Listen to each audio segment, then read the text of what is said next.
Welcome, everybody, to another episode of Mondays with Mundy. That's me, Jim Mundy, the historian for the Union League Legacy Foundation. And if you've been watching these videos over the last year, you've gotten pretty used to seeing a specific background behind me. That is my humble library at home. But today we're broadcasting from the Heritage Center at the Union League of Philadelphia, which is the home of the Union League Legacy Foundation. And we are in the vault. So this is where we keep all of our goodies, if you will. This is our institutional and Civil War historical collection of both two-dimensional, that is paper-based archival material, and also three-dimensional based, that is objects in the collection as well. So, and we've been collecting things since 1863. So, and it's all in here, which is amazing. So, but also in here, though, are some incredible treasures that are unique to any institution, not just in Philadelphia, but in the country itself. We're going to talk about two of them specifically in this episode. So, we're going back in time to April of 1865. It saw the triumph on April the 9th of the Union Army victory, if you will, over the Confederate Army when Robert E. Lee surrendered to Ulysses S. Grant at Appomattox Courthouse on April the 9th of 1865. For all intents and purposes, ending the Civil War, right? And then less than a week later, on April the 14th, John Wilkes Booth would assassinate Abraham Lincoln, bringing a whole new level of tragedy into what had been 4 years of tragedy to begin with. So the objects we're talking about relate to basically the assassination of Abraham Lincoln. So the first one we're going to show you is right here, and it is called the Tanner Manuscript. I hope you can see this. All right, okay, it is. That's what it looks like. All right, so let us, pun intended, set the stage. It is April the 14th in Ford's Theater. Abraham Lincoln loved the theater, was a great fan of Shakespeare, as a matter of fact, which is why he was always a fan of John Wilkes Booth and his brother Edwin, who were the two greatest Shakespearean actors in America at this point in time. Right? And the play that evening, Our American Cousin, was actually a benefit for the lead actress who was retiring from the theater that night. And so the Lincolns wanted to make sure to go there. Now, with the Lincolns were supposed to be the Grants, but Mrs. Grant didn't like Mrs. Lincoln, so the Grants made an excuse to visit one of their sons going to school outside of Philadelphia, and instead it was Major Henry Rathbone, U.S. Army, and his fiancée Clara Harris instead. So I hope some of you, if not all of you, have been to Ford's Theater, because it really is an amazing place to see.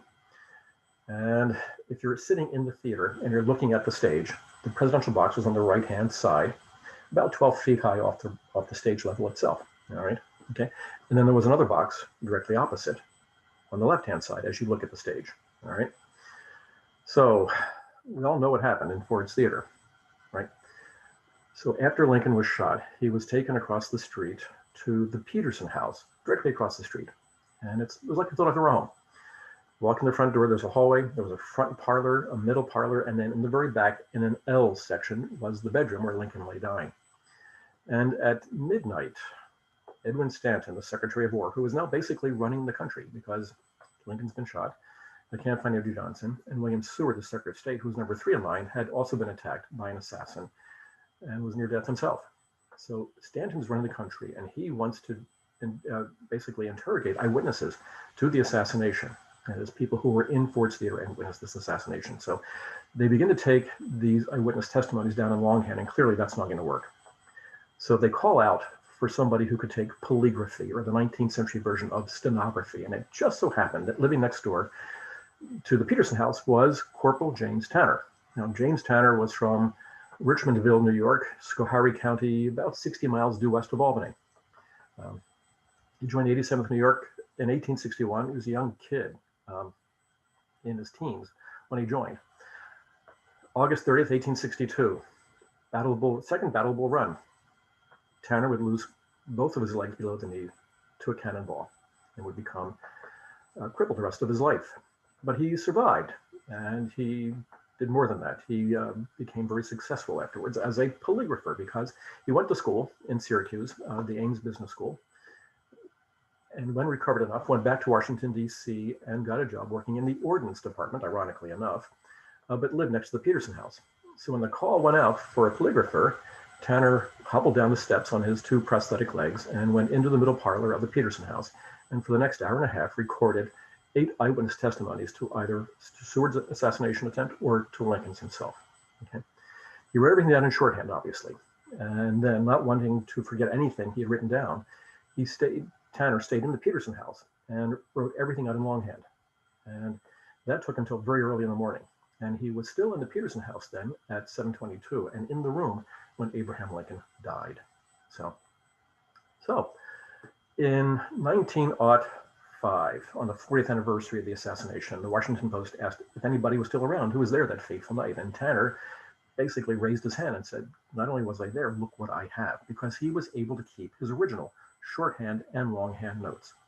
And it is at that point we believe that Tanner's son, James, who was a lawyer here in Philadelphia, believe it or not, took his father's shorthand and longhand notes and glued them onto sheets of linen and then bound them together. And that is what we call today the Tanner manuscript. So I'm going to show you what the shorthand looks like. And that is it. Okay. That is calligraphy from 1865. I understand it looks like Gibbs, but I haven't a clue, to be honest. And here we have the longhand version of that very same shorthand testimony. Now, this happens to be the testimony of James Ferguson.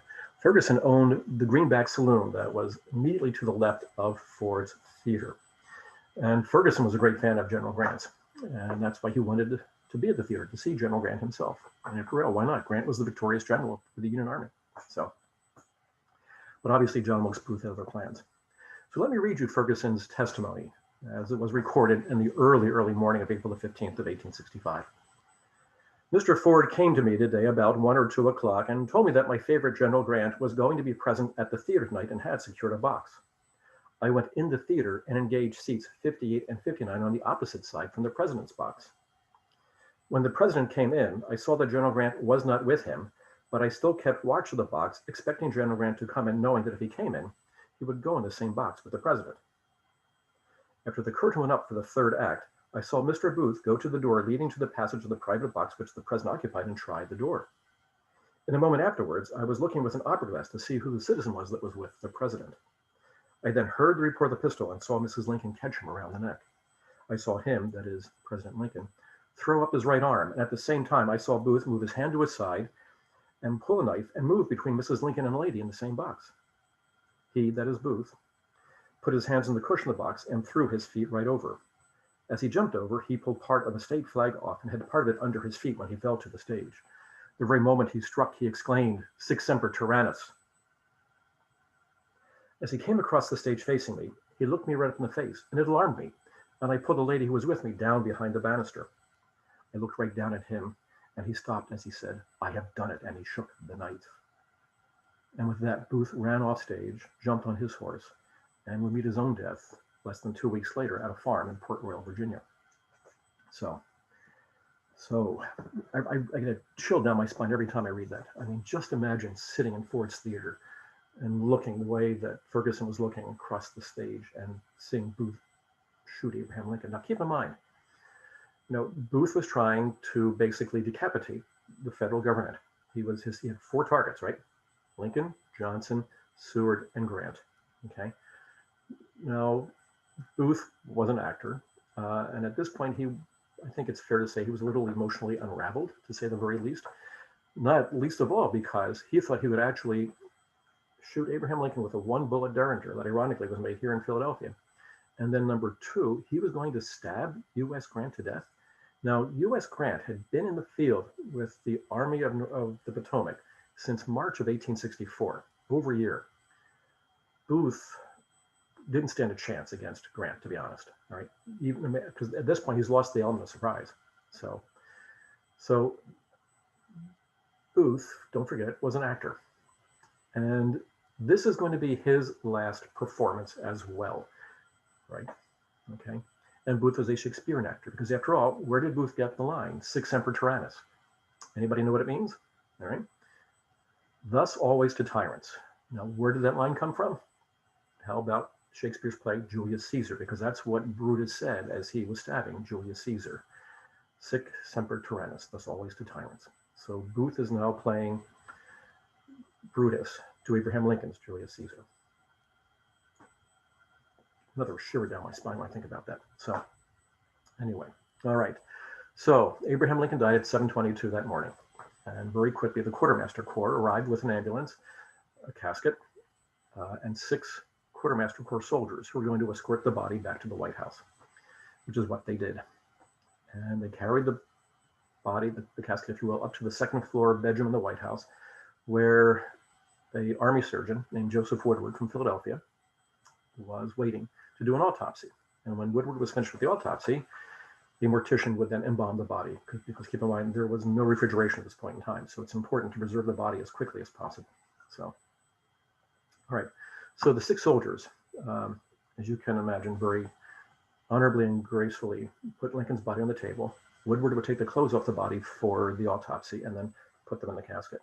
And it was at this point that the commanding general of that detail, Daniel Rucker, reaches in the casket, pulls out the linen shirt that Lincoln was wearing when he was shot and when he died, and cuts off 6 pieces and gives one to each of those 6 soldiers as his way of saying, for duty above and beyond what you had any expectation to do on behalf of your country. And what we have here is one of those 6 pieces of Lincoln's shirt. And that is it. I hope you can see that okay. All right. It was given to the League a little over 10 years ago by a League member named Dr. Ralph Bernard. And that's because he is the great-great-grandson of this gentleman here. This is John C. Weaver. And Mr. Weaver was one of the 6 Quartermaster Corps soldiers in that escort of Lincoln's body to the White House and up into that bedroom itself. So John Weaver came back to Philadelphia, and he was a very humble man. He was a mailman, a postman, right? But he also joined something called the Grand Army of the Republic, which was the enlisted man's veterans organization. And they had posts, and he belonged to a post. And they would have, weekly, monthly meetings. And so apparently Weaver, according to Dr. Bernard, would put on a jacket, and he would take that piece of cloth and he would fold it. And you can see the creases in it we call memory folds. And if you look even closer, you're going to see pinholes. Okay, and you can see them all through here. Okay, those are pinholes, because what Weaver did is that when he had the chance to go out with a jacket on, he would take that cloth, fold it up, and then pin it on the inside left part of his jacket, right? Because when he did that and he closed his jacket, the cloth would cover his heart. Pretty amazing, isn't it? The things, So Weaver didn't treat it like a relic and put it in a reliquary. It was a very personal object to him, clearly. And we also saw how dirty it was at the same time, because obviously Weaver was handling it quite frequently. So luckily for us, Dr. Bernard was cleaning out his house in Ballackinwood. He thought, where do I put this? And he gave it to the Union League of Philadelphia, the Abraham Lincoln Foundation as it was back then, and today, now it's the Union League Legacy Foundation. So there are 2 really pretty amazing relics, shall we say, from the Civil War period, specifically April of 1865. So this is some of the good stuff that we have here. And we've got other things as well, but this isn't a full-length movie epic, so I've got to stop talking and say thank you for watching once again. I hope everybody enjoyed this episode. I hope you enjoyed the change of location and the lack of a PowerPoint. I think it's nice to see things, actually.